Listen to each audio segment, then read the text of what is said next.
And I'll say good evening once again to all of you from across the province. It's great to have you here at this OTF Connect session. It's our very last one of the year, as I said. Yay, we've had a wonderful year.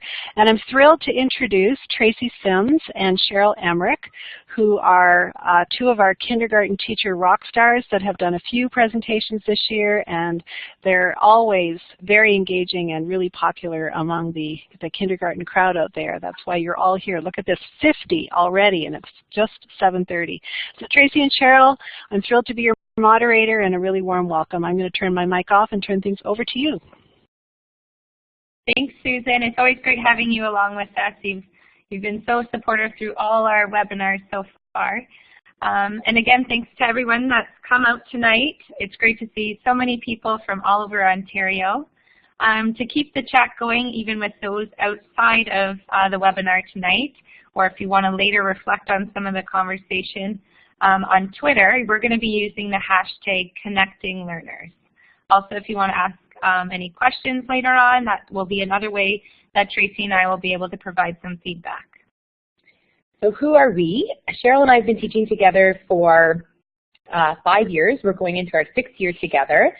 We've taught in both the extended day program in our board, where we had 2 DECEs and a classroom teacher, and we've also taught in the core day classroom as well.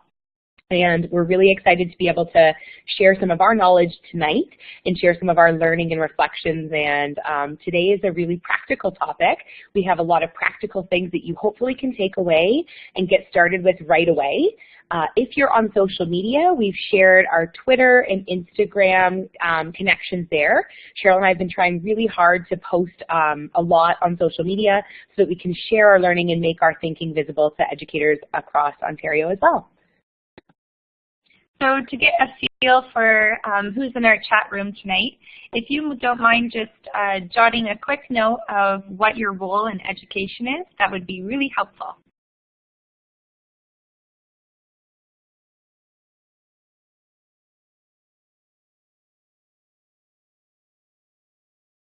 Great, see some kindergarten. We had some interesting mixes last time with some splits, learning coaches, that's great.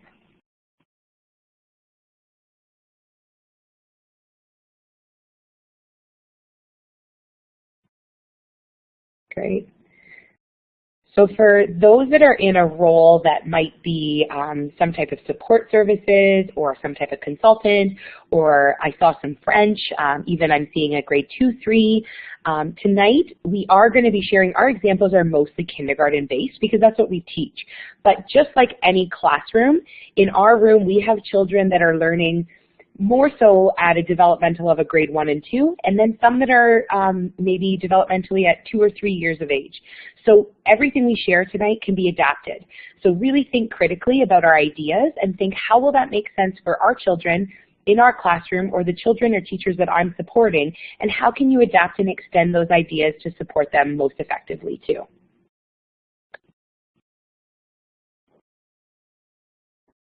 So we have a short video to get started. Susan's going to share the link with you in the chat, and you can just watch it. It's only 3 minutes. We're going to turn our mic off, and when you come back, you can feel free to share a comment and show us the green check mark, and that way we'll know you've finished watching it. We love this video. We think it's funny, and it's a great way to sort of set the tone. Cheryl and I often say, if you're not laughing, you might be crying. So enjoy, and give us a green check mark when you come back.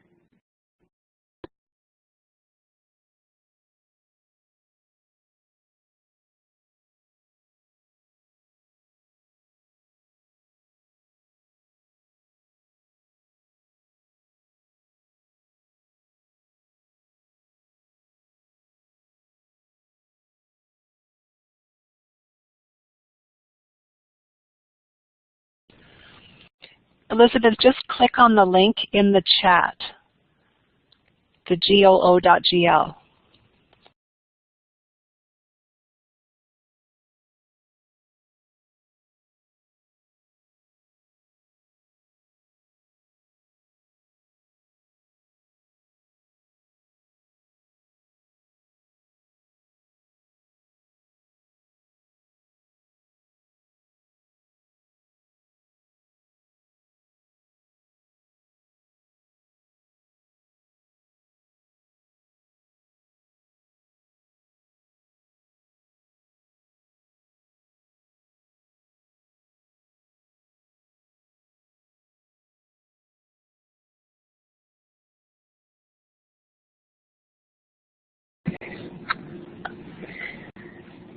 So we love that video. It looks like most people has given us the green check mark and they've finished up with that video.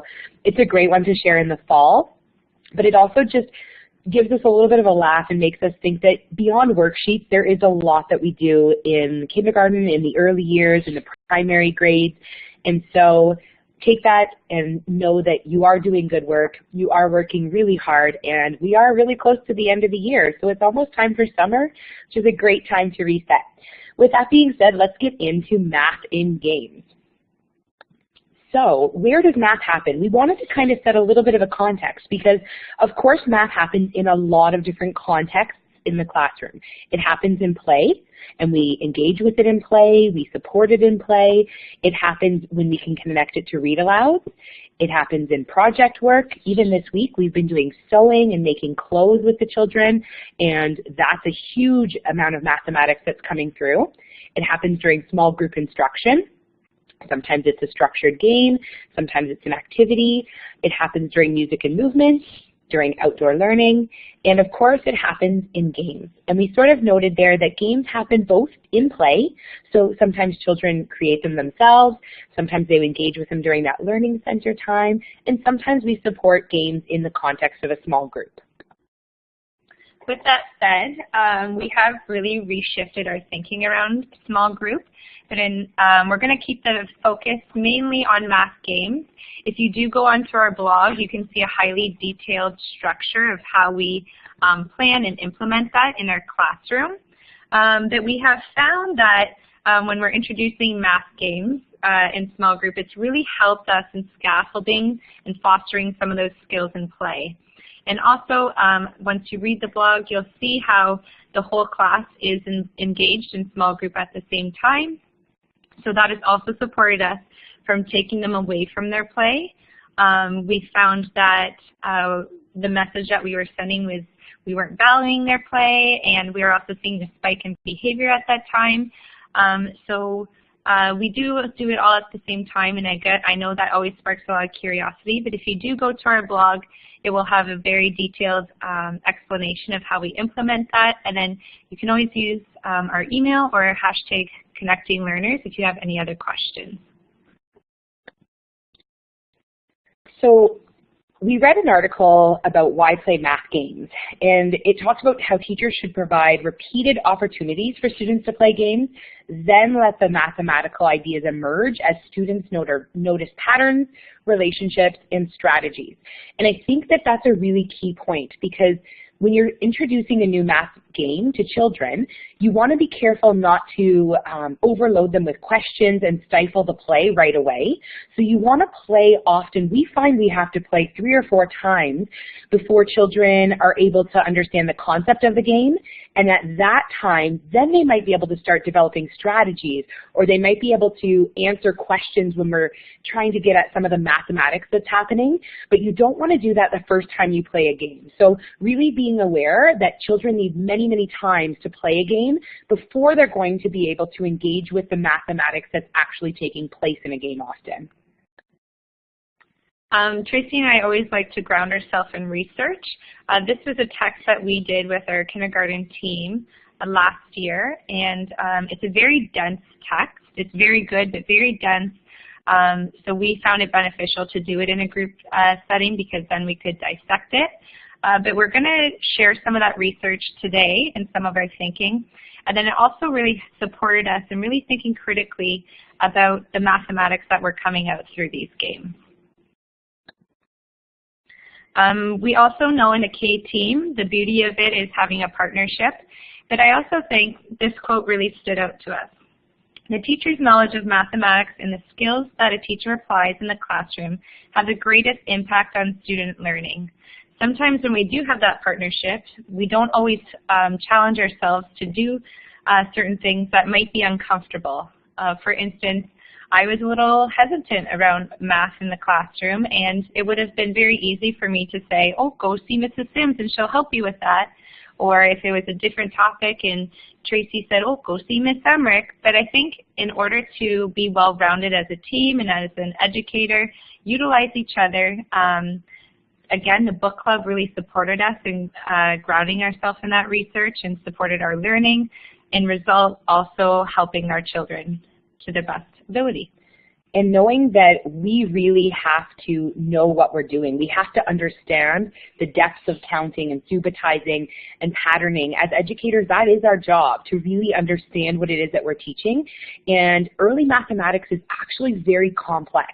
Sometimes we overlook the complexity of what's happening in early mathematics because we think, oh, they only need to know 0 to 10. So being mindful of that and knowing that our knowledge really does impact how much learning is happening.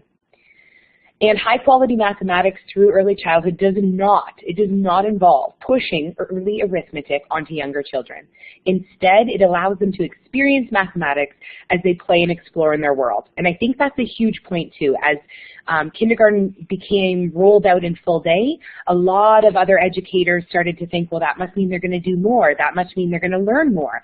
But in fact, it just maybe means that we're going to learn those things much more deeply. So today we're going to take you through all of those pieces and show you the depth of some of them and also how they can be connected in games.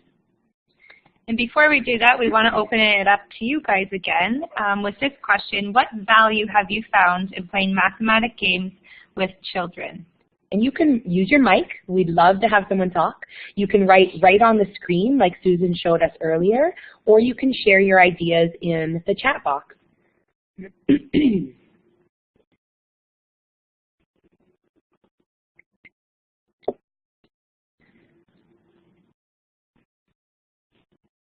Great, and we're seeing a lot of things there that aren't only math related. A lot of that belonging and contributing and problem solving comes, turn taking, social skills in the context of games doesn't just unfold mathematical learning. Great, some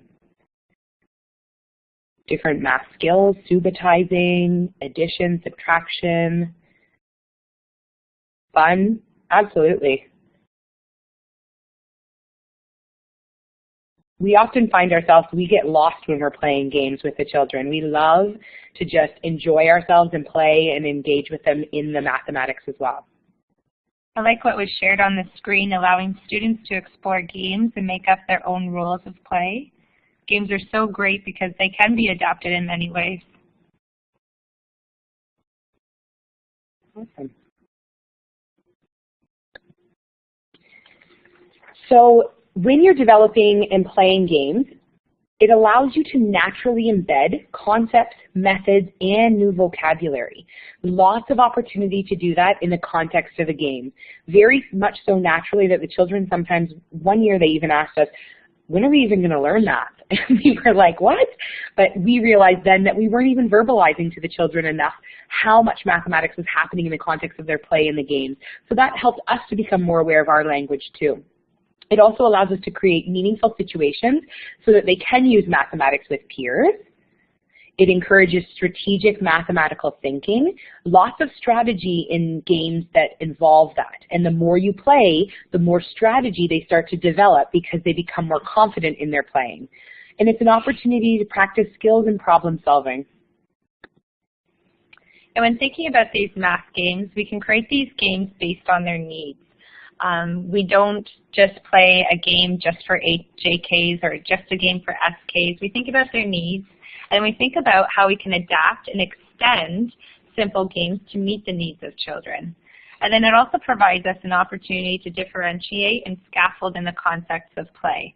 So rather than us coming in with that intention, we can foster it in more of a genuine way by referring to, oh, remember when we were playing that game earlier in our small groups?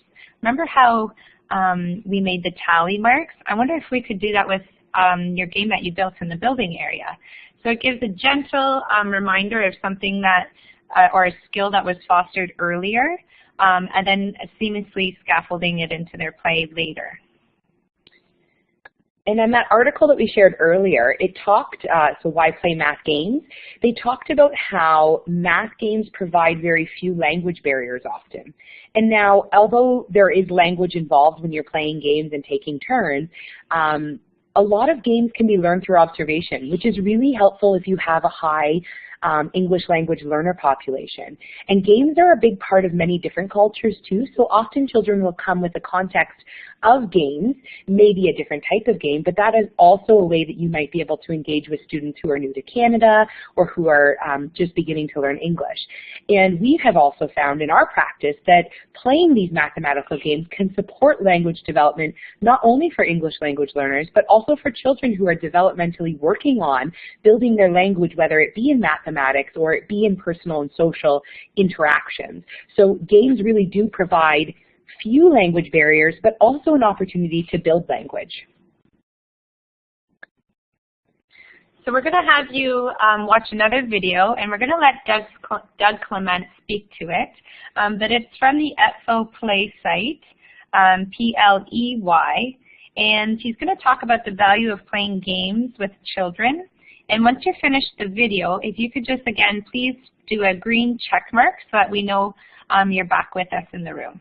And feel free to share any of your thoughts or reflections when you come back in as well.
Great. It looks like most people have finished watching, All the videos on the ETFO Pley site are really helpful, and they're open to all educators to use. They continue to build their resources there too. So it is a great site if you haven't checked it out yet too. So we're going to keep going. And now this is where we're going to break down some of the learning from the Doug Clement's text, as well as how it fit into the context of our classroom. So the first thing that we wanted to talk a little bit about is verbal and object counting. There's a big difference between rote counting and verbal counting. And the piece of that rote counting is the child that comes in and can rhyme off 1 to 100, but is not really able to show you 5 or show you 10 or show you different ways to make that. And that really helped us to understand how important it is for children to really understand 0 to 10. There's a lot to understand just between 0 and 10.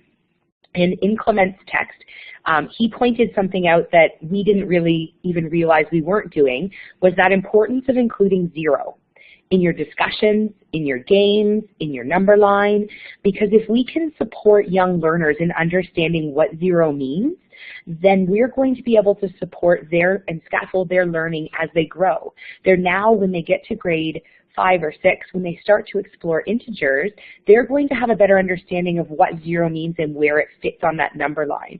So including it in games and on your number line in the classroom is something that we made that shift after reading that text, and it's really changed our practice a little bit as well. So with that said, a game that we tried in one of our small groups was Fill Your Cup. And what the players did is that they rolled the dice, and then they had to put the corresponding snap cubes in their cup. So if they rolled 6, they had to put 6 snap cubes in their cup. And then the first player that got their cup filled wins. So again, the rote versus verbal counting. Some things that we were noticing is when they were rolling 3, they would count to 3, but then keep continuing to put the snap cubes in. So that's great documentation that we can put in our notes. You know, if they're hearing the number, are they stopping at that number? And then again, sometimes we would even just put a little tape on the dice and include 0 to also represent none. And the picture on this slide every time we create or share a math game, we will often type it up in some way. It's great if it can happen in the context of your space too. And then we use these, and we sometimes put them in the plastic sleeves or a plastic holder. And when we have volunteers who come in, we can share them with them. Or if we, a couple of years ago, we created home games, and we just used very simple materials that we had extras of, and we added these little playing pieces to them. So that's another way to sort of scaffold that school-home connection too, if that's something you're looking for. Another game that came up a little bit more naturally with the children, they love Pete the Cat, and most people in kindergarten programs at this time now love Pete the Cat too. And we added to Play-Doh just buttons and dice. And we weren't sure where it would go or what would happen, but we thought, what if we just add buttons and dice? And it was beautiful how all of the different types of games unfolded. So some children made Pete the Cat, and then they put 10 buttons on, and they would roll and take the buttons off, and whoever had the buttons off first would win. Another group of students created Pete the Cat, and then whoever had the most buttons on Pete, or by the end of the game, was the winner. So it was sort of an open-ended prompt, but just sometimes adding dice to a provocation can really support and alter what's happening in the play too. Thinking about one-to-one correspondence and turn-taking, we initially started off with just the classic game of snake and ladders. But what we were noticing was the background was very overstimulating, so some kids were struggling as to where to put their piece next. Then they were also getting a little bit overwhelmed with going up the ladder, down the slide. They had a hard time remembering that. So we wanted to simplify it, and what we did is we just took some overhead papers and drew the pathway, and just to make it a little bit more simpler on the light table for them to explore with and play. And again, using dice in these types of games, we altered the dice depending on the students that were there. So students who are working on early addition, they might have 2 dice there. Students who are working on number recognition or counting to 3, we can alter just a little wooden cube with 0, 1, 2, and 3, whether they be dots or numerals. So dice can always be changed and altered a little bit to scaffold the game as well. Clement says that the ability to build a mental structure is particularly important for young children. And with that, he's referring to that number line. So their ability to build that mental structure in their brain is such a big part of their foundation in learning early numeracy. And so we tried a game where we put a little string across, and with a small group of students, we would have them close their eyes, and then we would take some numbers off. And then we said, what number is missing, and how do you know that? Sometimes that question, how do you know that, or what makes you think that, really supports a little bit more than just the rote answer that they might be giving. So in this picture, you can see that the 5 was missing, and we said, well, how do you know that? And they said, well, I know that 5 always comes after 4, or I know that before 6 comes 5. So it was helpful for us to try this activity, and then it can be scaffolded and changed in lots of different ways. You can see that we included 0, but we also changed it to have dots so that it involved subitizing. We also had tally marks so that it had that, and then we also had finger pictures. And eventually they started to intermix them too to construct it. Sometimes it was really interesting too just to take all of the numbers off and then to place one number on. So say you placed a 3 and then give the children all different numbers, and one at a time have them come and help to construct the number line. Well, where do you think the 6 goes? If this is where the 3 is, where should we place the 6? And then it really promotes an interesting conversation in the context of that game too. This is a game that the children absolutely loved. There's little wooden pieces, and then it's a clothesline pin that's just wrapped with an elastic around it. But they would put flip chips on, and then they would almost make it fly in the air. It's a catapult game. And they would land on the numbers in the middle. So for this experience, we had the number 1, 2, and then we also had the dot pattern below it. But it was great because it supported many different learners that were at the table at that specific moment. So some children were doing early addition, some children were really curious about tally marks and how to make groups of 5. Some were just working on number formation. So even though it was the same game, we were able to adapt it in so many different ways based on their needs when they were coming to join us. Another game that's really simple that we created, one of our student teachers helped us to draw it a few years ago because we're not very artistically inclined, was a Legoland game. Really simple, lots of love for Lego in our classroom. And so when we were just working on learning those symbols of addition and subtraction, we would, the children would have a Lego person and then the 4 bricks underneath, and they'd roll, they move through the board, and it either says plus or minus 1 or 2. So they would add a brick or take away a brick, or add 2 bricks or take away 2 bricks. And once they got to the very end, whoever was on the tallest structure was the winner. Again, the children adapted and changed this game based on their needs, and you could create this in lots of different ways, but it was just a really simple way for them to see just really early addition and subtraction, the beginning of, well, what does that plus sign actually mean? That means we add more on. And what does that little line mean? Oh, that's a subtraction sign. That means you have to take one off. So in the Clements text, he talked about subitizing, and subitizing just instantly seeing how many.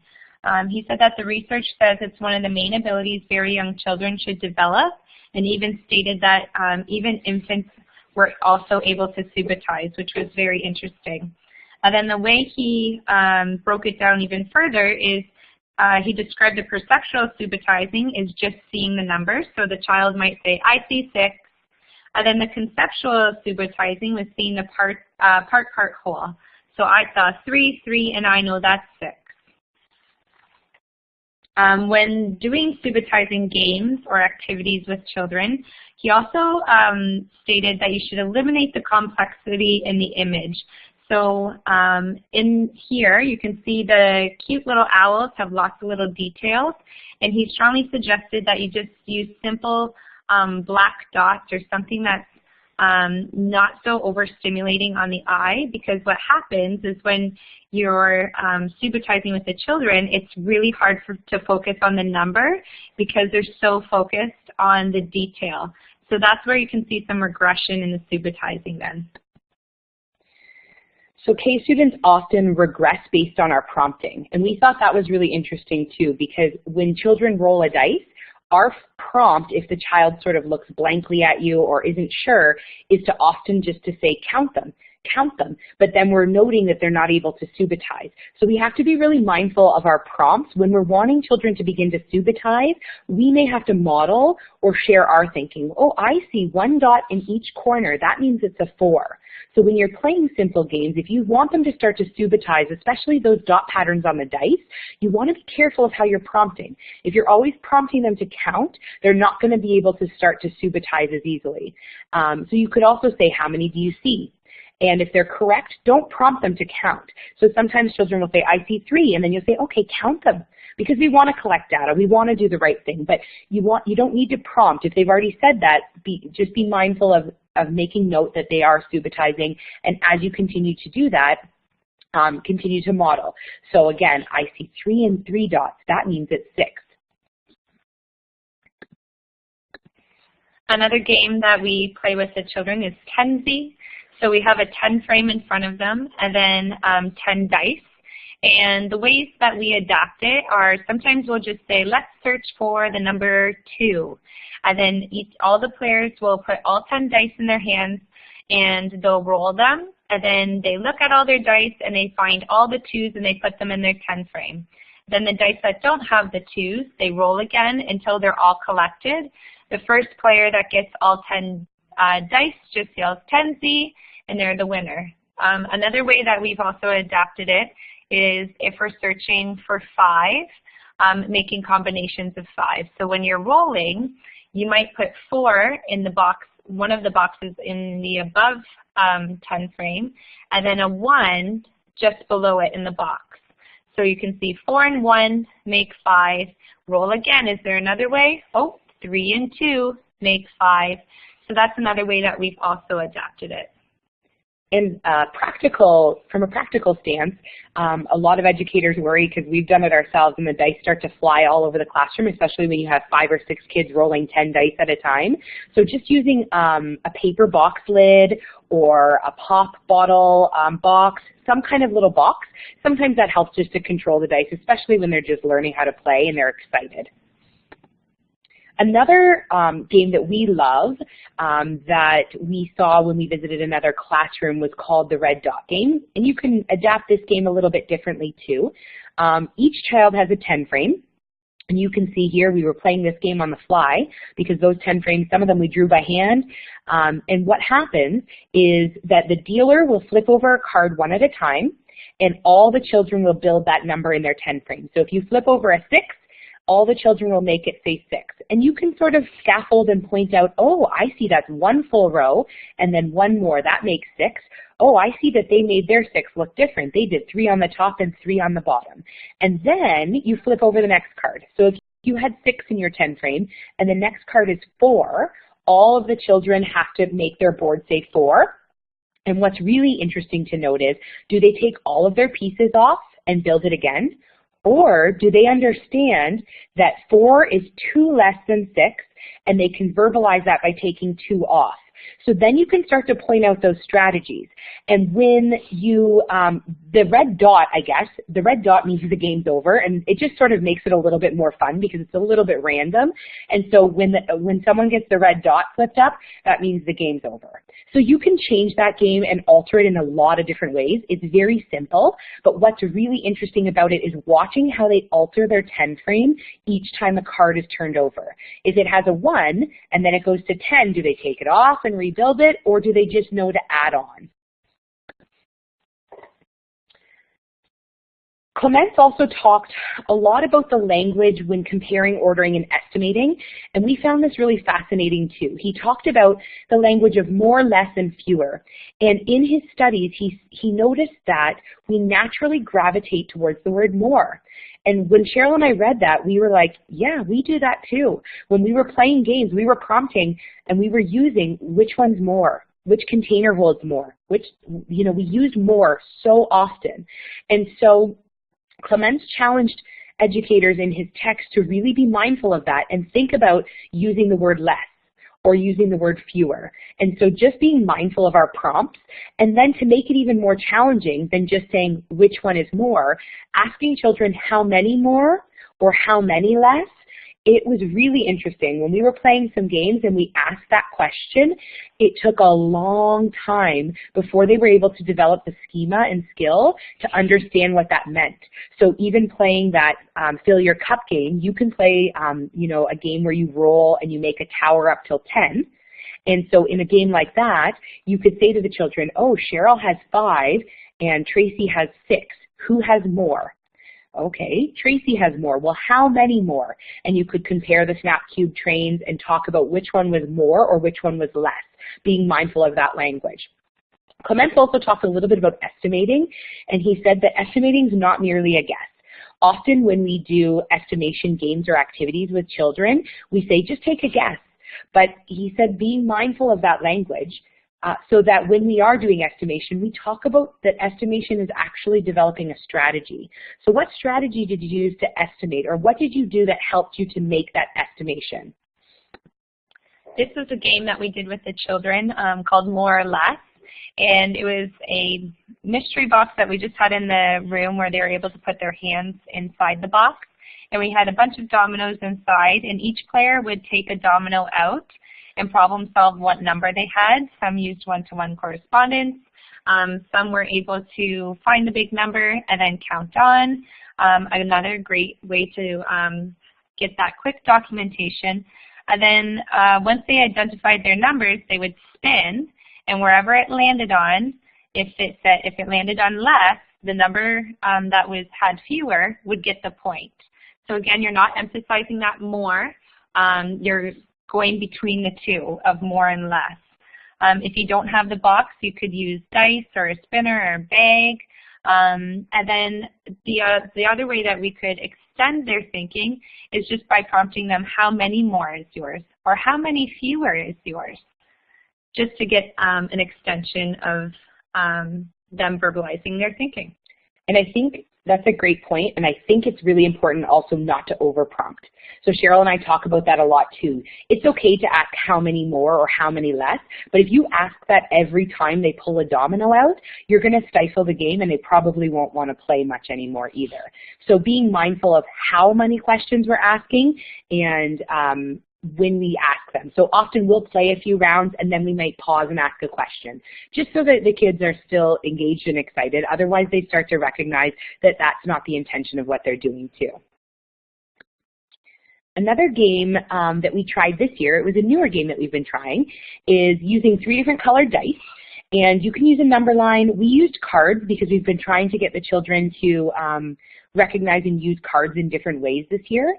And so we placed out the cards from 1 till 6, and then each child in the group of 3 would roll their dice. And whoever's number was in the middle got a point. And so this was a quick way to support subitizing. They had to quickly recognize the number that was on their dice. They were able to match it to their card, and then they could visually see which number was in the middle. And then you could, again, not too often, but you could add in those prompts of, oh, whose number is the greatest and whose number is the least, and that sort of thing too. So it's simple game, but really quick and easy to play. You can play that outside with dice and use sidewalk chalk. So we like that game because it's really quick and easy to play. You could play the first player to 3, the first player to 5. You can always scaffold and change that based on the children that you're working with too. We've played the classic game of war, so splitting a card deck into 2. We have the children decide, you know, when you're flipping the number over, are you going to go for the number that has more, or are you going to have the number that goes for less? And then the way we've also adapted it is we've mixed the cards with different adaptions. So whether it's dots or tallies or written numbers, that way they can see the number being shared in different ways as well. And you can always scaffold these types of games based on the children in the group. So if the children that you're working with are only really comfortable up to 5, then you only put cards in the deck that go up to 5. If it's a more advanced group and you're wanting to sort of challenge their thinking a little, you could extend the numbers up a little higher too. I like the prompts that you also shared, Ashley. Those are great questions. Composing and decomposing shapes. This is a game that we saw something kind of on social media, then we sort of tweaked it a little bit and sort of made it our own. We've done this game in a couple of different ways. So in this photo, you can see that we've just taped the yellow blocks to a black piece of paper. And then we created a little dice. You can see the little orange dice there with the different shapes that make up the hexagon. And then children roll, and they get a number and a shape.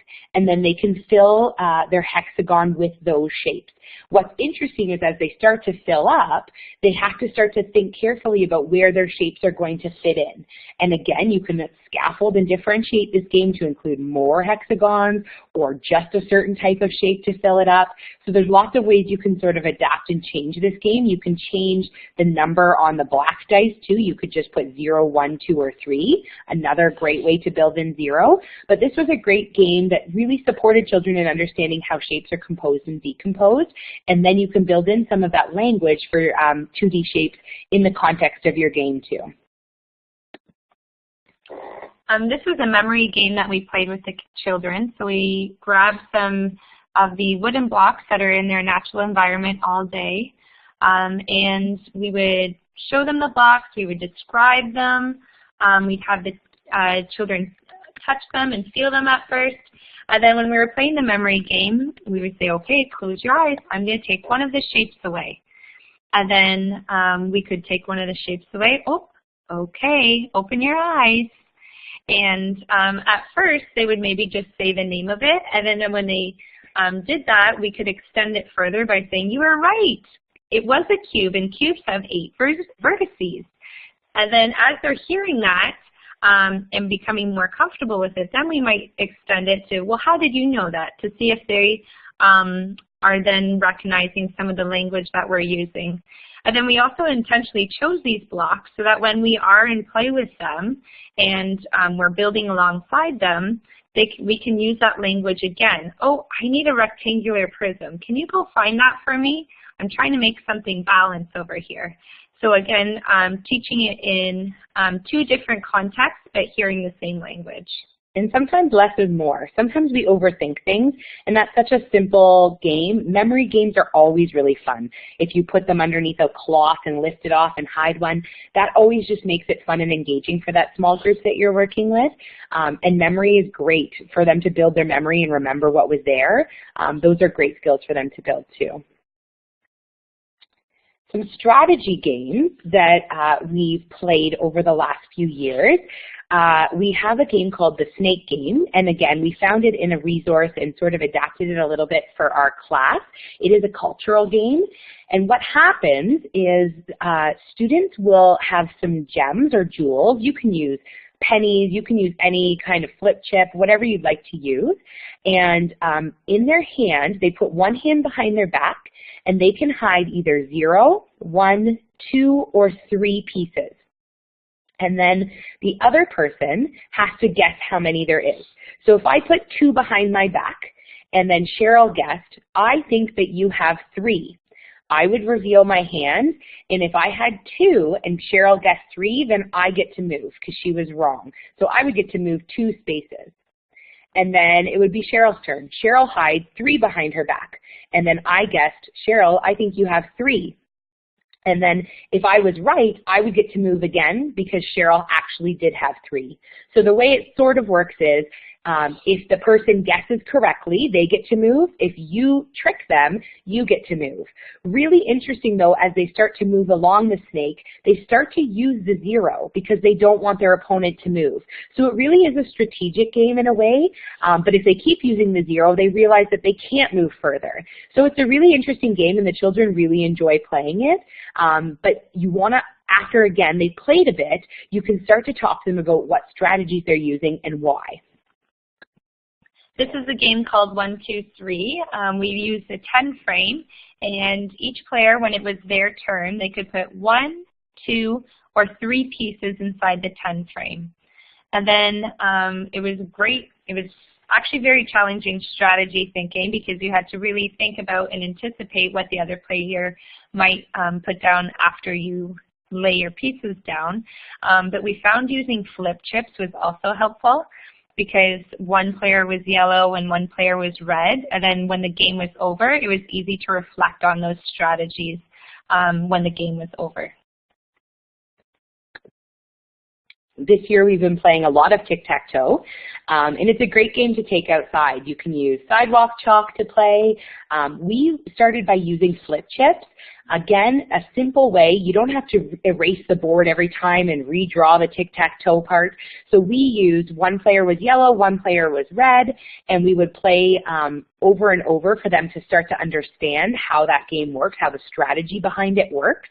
And what was really interesting is that we read an article and they talked about how when children try to win, they often lose because they're so focused on trying to get their 3 in a row that they don't watch where you're going.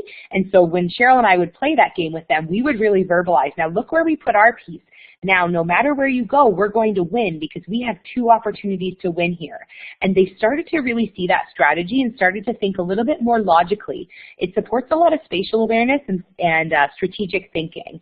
So as much as it's such a simple game, it's an awesome game for them to get their brains going, to get that strategic thinking, and for them to be really mindful of what each person in the game is doing. This is a game called Sequence. We've played it individually or within teams, and as the children flip their card over, they have to match their chip to the numeral that's on the board. Again, we've mixed it up using tally marks and dots, and then also just matching the numerals. And once a team or individual player, depending how you're playing, gets 4 in a row, they win the game. 3 in a row. And we played this year with teams often too.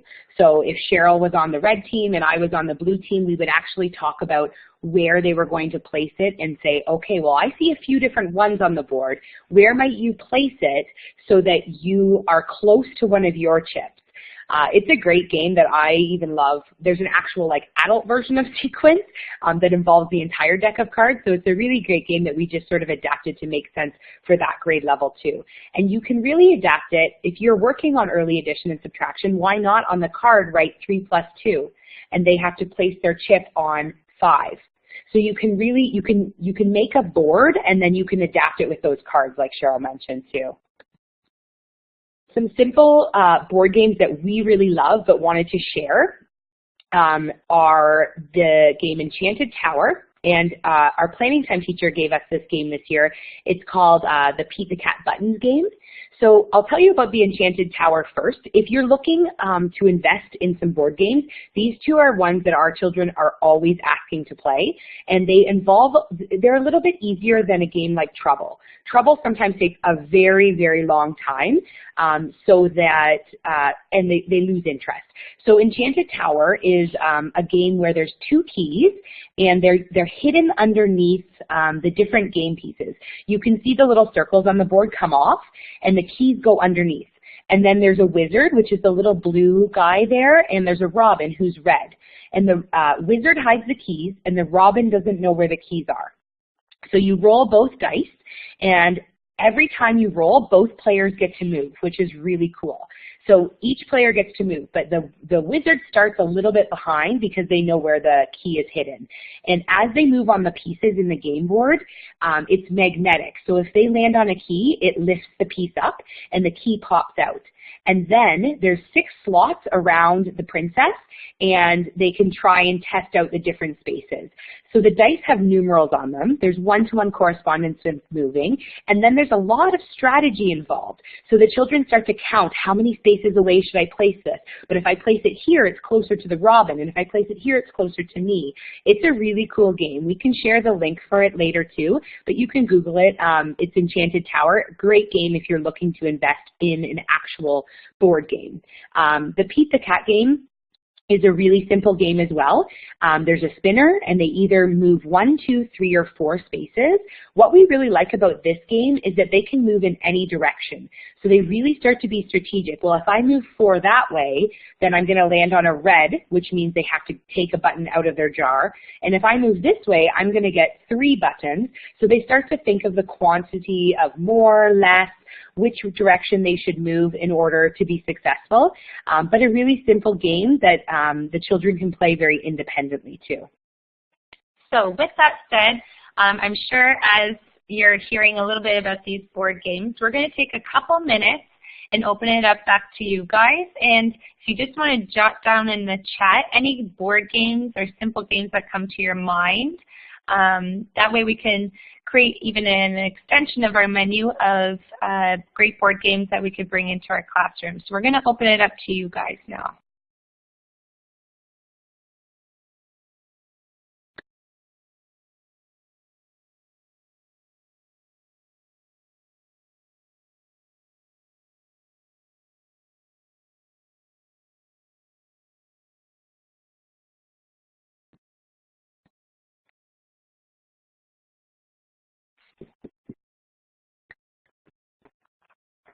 Lots of great games. The Mancala game's great. Shut the Box is a really cool game.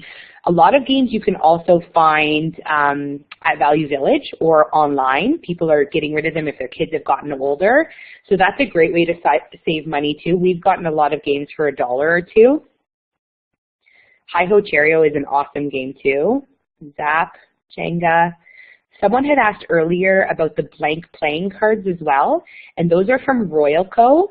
The company is spelled like this, Royal Co. They can be sometimes ordered through Staples, Scholar's Choice, or directly from Royal Co. as well. So if you have any more ideas that come up throughout the presentation, just feel free to jot that in the chat so that we can later reflect on it, or using the hashtag connecting learners to also share that idea, or even maybe a link or a picture to the game that you've shared. These are also card holders that we had gotten for the children. We like to play a lot of simple games such as Uno and Goldfish, but we found that some of the children were getting really frustrated when playing with the games because they just weren't able to hold enough cards. So this has really supported them in learning the games and also being able to hold all of them when playing. So we mentioned a little bit earlier about our children creating their own games. So we've tried, every year we introduce provocations, whether they be in small group time or during our learning center time, but we provide loose parts and recycled materials for the students so that they can create their own games. Some of the materials that we will set out are whiteboards, shower rings, gems, rocks, shells, different types of dice. There's dice that have dice inside of them. There's dice that have numbers, dice that have dot patterns, people or pawns, different materials like that. We'll often set them in the middle of our table and encourage the children to create their own game. It providing them with examples and modeling is also really supportive too. So a few months ago, we set out the whiteboards, and we only put out the little people and dice. And we said to the children, could you create your own game? And at this point in the year, they played different board games with us, but it was really interesting to hear them develop different pathways that their game might look, and then also how the rules worked in their game. So this little girl just made a simple pathway, and the players had to go from the beginning to the end. Another student, she was really struggling to draw the pathway that way, so she said, I'm just going to make circles instead. And then when we had a conversation, we said, well, let's put an S at the beginning, because we know that's where we start, and we'll put an F at the end, because that's where we finish. Another student, they drew a big circle, and then they just drew lines all the way around, and you can see the little dots over on the side. That's where they start and finish. And so a really simple way for them to just sketch their own game and create their own game to play with appear too. Sometimes having shower curtain rings or circles of some sort provide different games as well. So in the picture on the left, these boys made a game where they would roll the dice and they could put that many jewels in. And their game was that you had to get 6 in a row. So they created their own game using the shower rings, and they had different colors of jewels. And then if you look on the right, they were playing a more of a traditional Tic Tac Toe game. So they created a game where they just would go one at a time and place the jewels in, and whoever got 3 in a row would win. But so much simplicity with those. And what we did with the children, each time they created a game, is we photographed it and we recorded their rules so that we could set those out in a binder or on a stand, and then they could invite other children to come and play with them. But we also had documentation of all of the different games that were created so that other children could look back and set up a game that was the same as a peer's and play it as well. So it was a really great way to show them that this was that they were able to valuably contribute to the classroom as well. The shower rings we actually got at a fabric store. So they were we have a fabric store locally that has all sorts of little trinkets, and we just found them in a big bulk pack. But you could purchase them. I would say fabric stores are a good bet because a lot of people make their own curtains and showers, so they have them often in places like that. Another material that we found, so one of our EAs was celebrating the Chinese New Year, and she brought in this game. It's called Mahjong, and this is not how you actually play it, but we were fascinated with the tiles. So we put the tiles out and the children created their own games. So this game that this little girl created they called it the matching wall game, and they had to turn over a tile and see if they could find a match in the wall. But they're really interesting because the different dot patterns and pieces of bamboo on the different Mahjong tiles are just another way to see numbers. So you can see the ones close to her fingers, there's a 4 and a 2. So they started to subitize and look at the dot patterns in different ways while playing with something that's a little bit less traditional, but interesting for them too. And we found this set at Value Village for $4. We had another group of little guys who were setting up a bowling game in the building area, and they took the number line off the wall, They recreated a game using the rectangular prisms. With sticky notes, they wrote all their own points on, and then they set up the game on their own. So sometimes just being willing and listening and able to scaffold in the context of their play, they'll create games without even being invited to do that too. So it's just about being there, being present, being able to capture that, and then we can support their learning in the context of their play as well. So looking at the chat, it also looks like a few of you have some great ideas as to where to get certain materials. So we're going to open it up again. What materials have you or could you use with students to create their own games? So if you could share what the material was, maybe even where you found it. If you're using the hashtag connecting learners, you could even maybe drop a photo in there so that we can check it out to see what it looks like. That would be helpful. So I'll take a couple minutes if you could just share some of the things that have worked in your room when creating math games.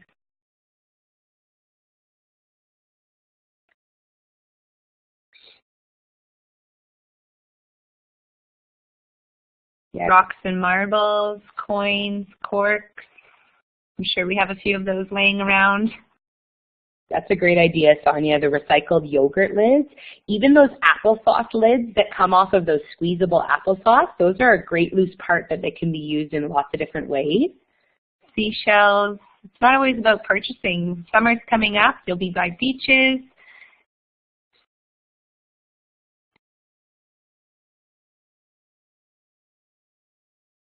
Great. Cupcake pans are a great idea too. Absolutely. And even sharing on social media with family, friends, here's some things we're looking for. You can build your own collection of those loose parts that you can use. Ice cube trays are an awesome idea for a game.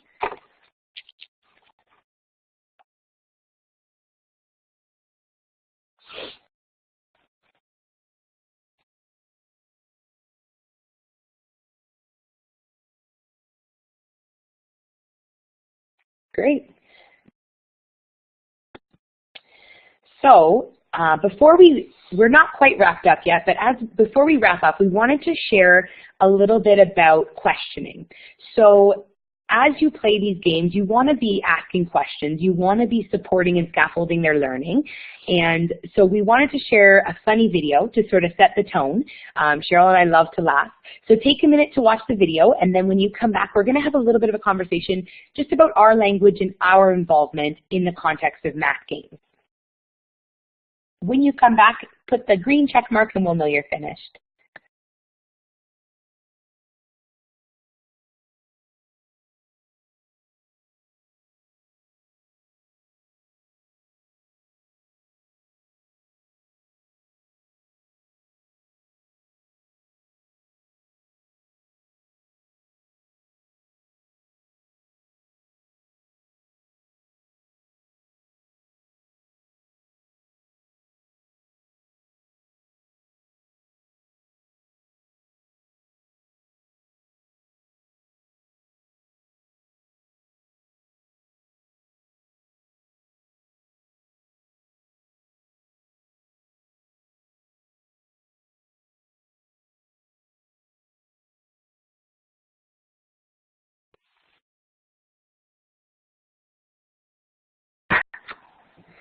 I like Nancy's comment. The struggle is real. It's definitely a video that Tracy and I probably could watch over 100 times. It's hilarious. It's relatable.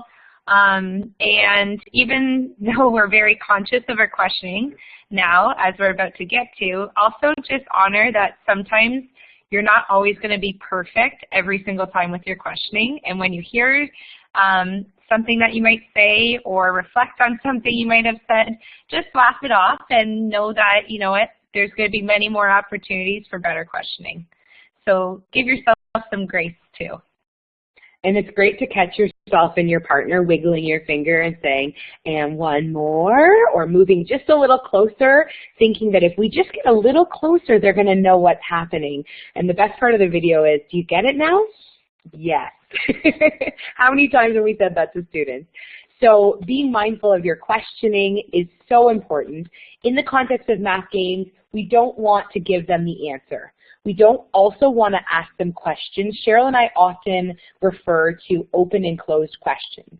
An open question is going to elicit their thinking. You're going to find out what they're thinking and why they're thinking that.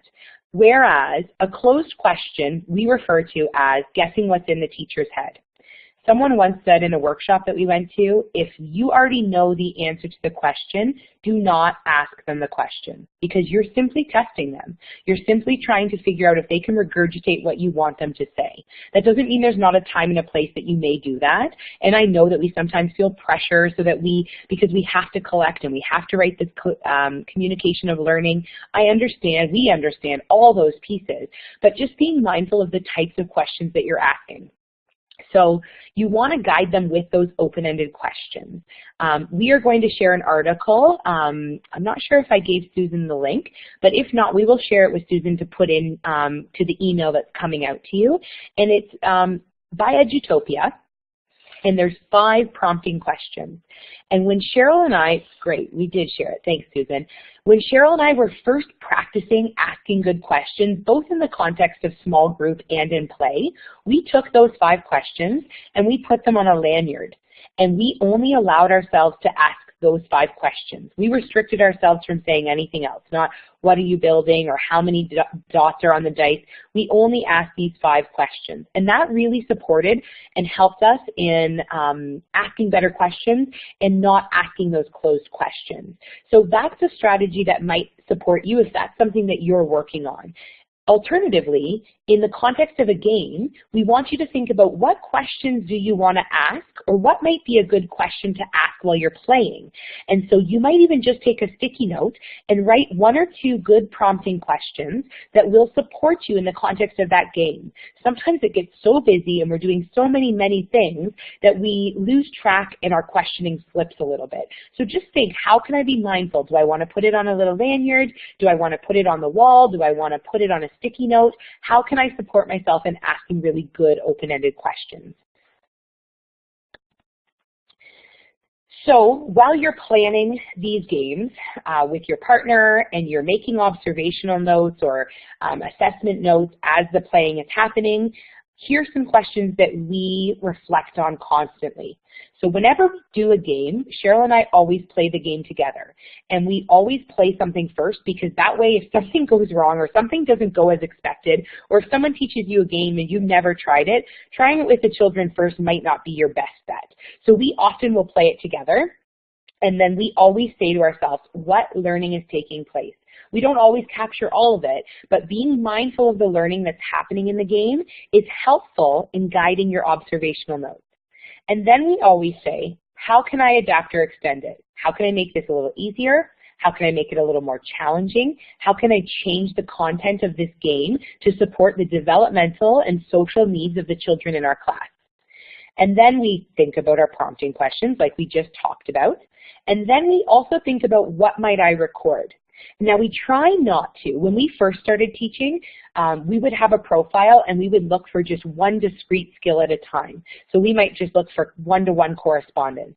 But as we've grown as educators, our profile is a little bit more open-ended. So we might have a profile for sequence. We've been playing sequence with our kids right now. So Cheryl and I have a blank profile that we use.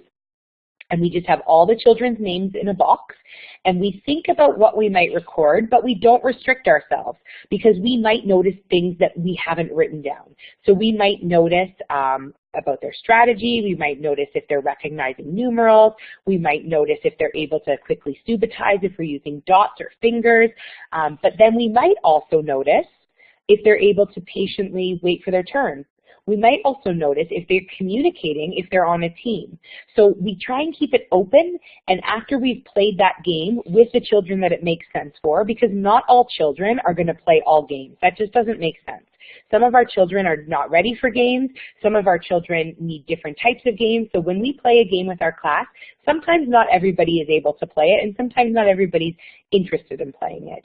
But we have that open-ended profile, and then Cheryl and I will take time to reflect on that profile so that we can adapt or extend it, so that we can think about other small group opportunities, and so that we can take that information to support our planning process.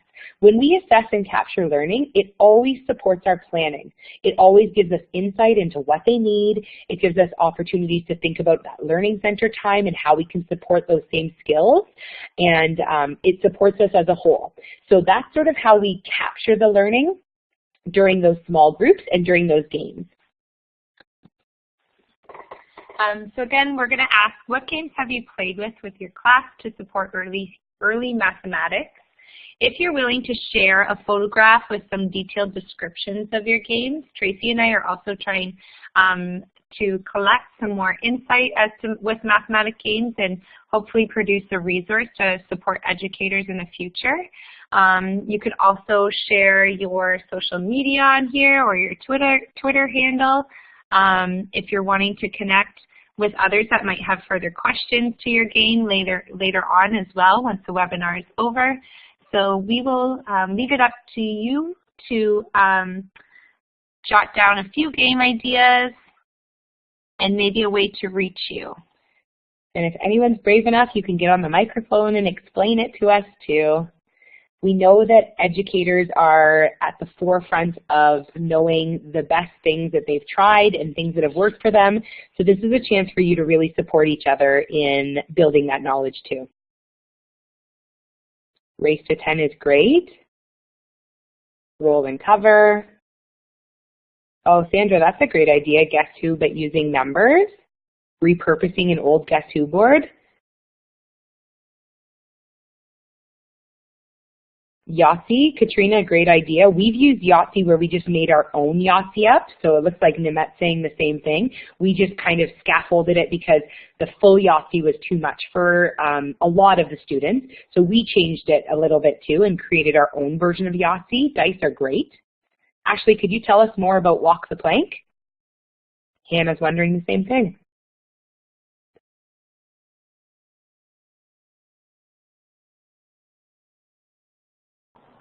Hi, can everyone hear me? Yeah, we can hear you. Okay, I figured I'd try this out. So Walk the Plank is a game involving snap cubes, dice, and just like a plain ruler or some sort of number line that has the numbers 2 to 12 on it. And then you need 2 players. And what it is each player has to put, I guess, 10 of the same color cubes on the top and then 10 on the bottom for each player.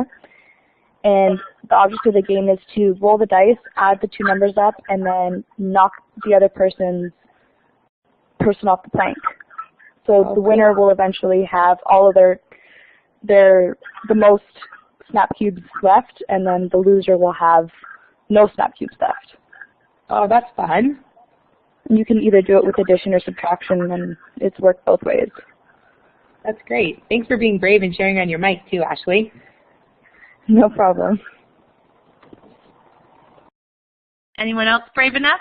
That was really neat to hear. That's probably the first time we've ever heard someone on a microphone in a webinar, so thanks, Ashley.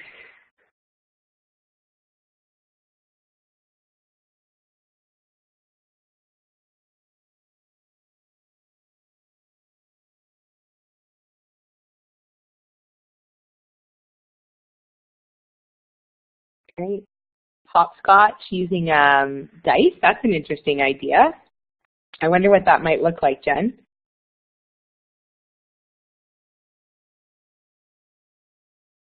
Trouble's a great game too. Ours often just use one piece though when they move, because when they try and do all 4, they often get confused and don't have enough patience to finish the whole game.